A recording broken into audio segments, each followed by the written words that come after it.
Howdy folks, hope you're all having a good one, and today I am mostly going to be cooking smash burgers. What the hell are smash burgers, Jingles? Well, they're regular burgers, except they're prepared and cooked just slightly differently. You are going to need some beef mince. I mean, you can use pork mince if you wish, but I'm using beef. Also, some sliced cheese. You could use grated, but sliced is more convenient. Salt and pepper. I'm going to be using some paprika for seasoning. Obviously you can add your own spices or no spices depending on how you like your burger. I'm also going to be using 1 egg, and the reasons for that will become apparent when I actually start preparing the burger patties. I'm also going to be making my own burger relish, and for that I'm going to need tomato ketchup and mayonnaise, as well as some of the paprika. And again, you don't have to use paprika, spice up your burger relish according to your own taste. Tomato for adding to the burgers, and because I'm going to be making my own fries, I'm also going to need potatoes. Potatoes washed and peeled and cut into fries. Now you don't have to peel them. If you prefer skin on fries, then by all means go ahead and don't bother peeling your potatoes. I, however, I just prefer them this way. Once you have the fries ready, into the deep fat fryer, good and hot, for just a couple of minutes. If you don't have a deep fat fryer, you can do the same thing in a regular pan, but disposing of all the oil afterwards is going to be problematic. Or just, if you absolutely have to, just use oven chips.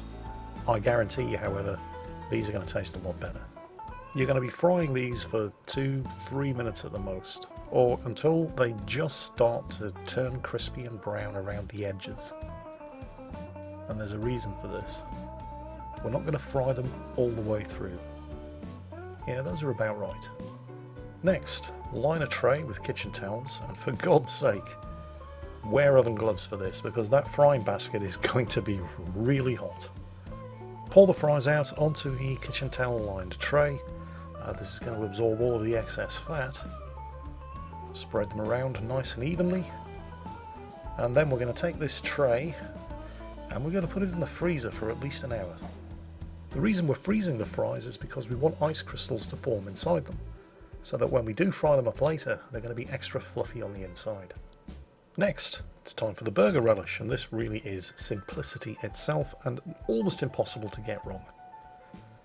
Basically what we're making here is a very, very simple form of Thousand Island dressing. So 50% mayonnaise and 50% tomato ketchup. And it's almost as simple as that. All you have to do is mix it up and add whatever spices and seasonings you prefer. So for me, that's going to be some paprika. A nice healthy dose. And then you mix it up, cover it, stick it in the fridge, and wait until the burgers are ready. If you like, you could also chop up some pickles and add them at this stage, but well, I just prefer adding whole pickles later because I don't like pickles, so I don't want them in my burger relish. Anyway, give it a quick taste, and that's pretty good. Next, the burger patties. Minced beef in a mixing bowl, add seasoning, salt and pepper. You can add additional seasoning according to taste. I'm going to be adding some paprika because I just happen to like paprika. You could add all kinds of herbs and spices. And here's where we come to the reason why I always whisk 1 egg when it comes to preparing the burger patties. And the simple reason is it just helps to add some consistency to the minced beef to make it easier to form them into patties. If you don't believe me, try it for yourself. If you find that when you're making your beef burger patties that they tend to struggle to hold their shape unless you really pack that beef in tightly together, then just whisk 1 egg, add it to the minced beef mix, and then give it a go. And it really does just make things a lot easier when it comes to actually forming and shaping the beef patties themselves. Next, get yourself a good hot pan. I'm using a cast iron skillet purely and simply because they retain heat better and more evenly than non-stick or stainless steel pans, but a non-stick or stainless steel pan will work just fine. Get yourself some butter in there. I'm using unsalted butter purely and simply because I use unsalted butter for cooking. But if salted butter is all you have, then put salted butter in there. It really doesn't matter. It's just important that you're using butter, because burgers fried in butter are for winners. Although before we can actually do the burgers, we're going to have to toast the buns. And guess what? Buns toasted in butter are for winners as well. And yes, if you're thinking, oh, those buns look good, they do. And the buns, I mean, if you think they look good, just wait until you taste the burgers when they've been fried in butter as well. For that, of course, we're going to need some burger patties. Luckily, I have a couple that I prepared earlier. And this is why they're called smash burgers. Drop that bad boy burger patty into the pan, and grab your spatula and smash it. No, really, this is why they're called smash burgers.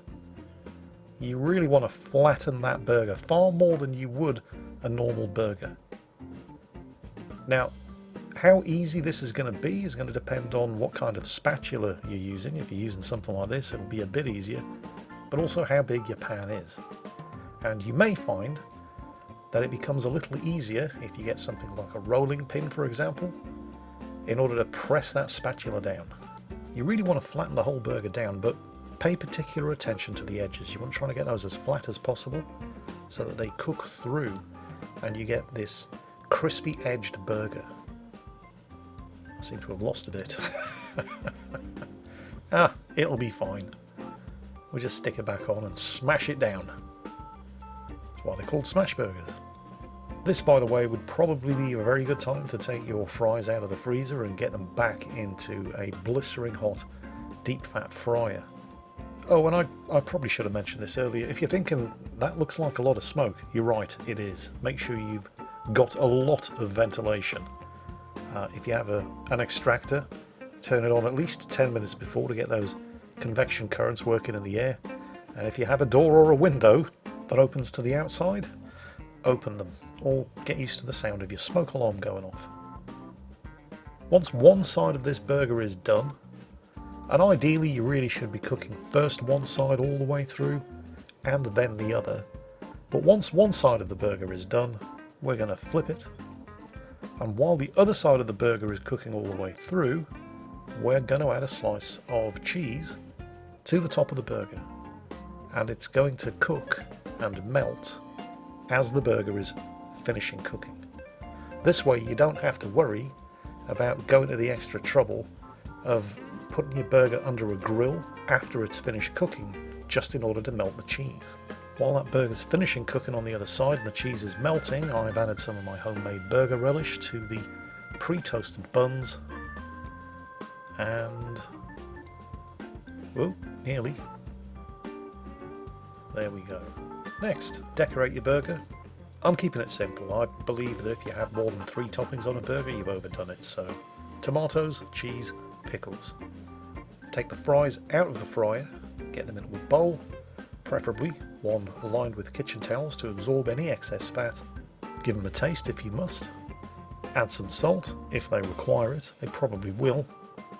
And then give them a good toss in the mixing bowl, just to spread that salt around evenly and also shake off any excess oil. And now it's time to plate everything up and once again call in our Portuguese judge to render her verdict. So, What's smash burger? smashed burger? Yes, it's the way you cook it. You smash it down into the pan, so it's a lot thinner than a regular burger. Alright. The fries were part fried, then frozen, and then finished, so they should be fluffy on the inside and crispy on the outside. Mm-hmm. Okay. Oh my god. That's my homemade burger relish. They're like McDonald's fries, which I really like, but better. That's exactly how they do McDonald's fries. They part fry them the night before, so they only take 2 minutes in the fryer. That's why McDonald's get fries out as quickly as they do. Okay, the burger. Let's try these. The burger sauce is just mayonnaise and ketchup with some paprika and salt. The smell has been driving me crazy. And the buns are toasted in butter. Ooh. Ooh, 1 second. Mmm. Because I haven't actually tasted one yet, although I've eaten most of my fries. Oh my god. Is it good? Hell yeah. How's the burger? Does it just taste the burger, or can you taste the paprika in there? Wait 1 second, let me go again. Mmm.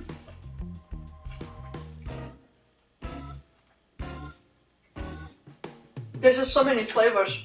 I don't think I can taste it, but it's really nice and moist, like a good moist. And it's like a hybrid of a high restaurant versus McDonald's burger at home. It's just so crazy. It's fantastic. And one thing I must say, I don't like pickles. Oh, I like yours.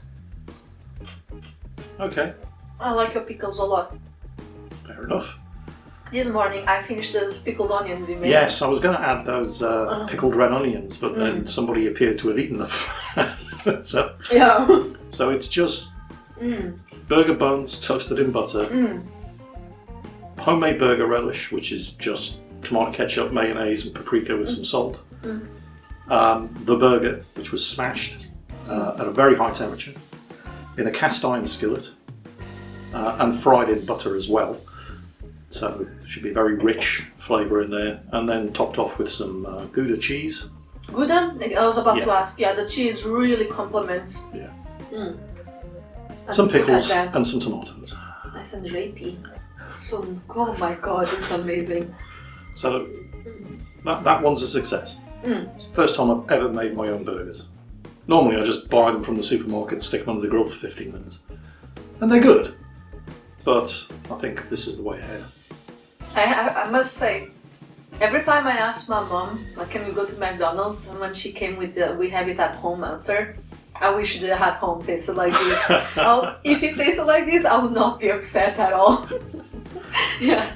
Right, okay, well there you go, homemade smash burgers.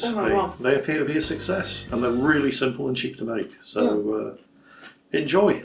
We'll catch you next time.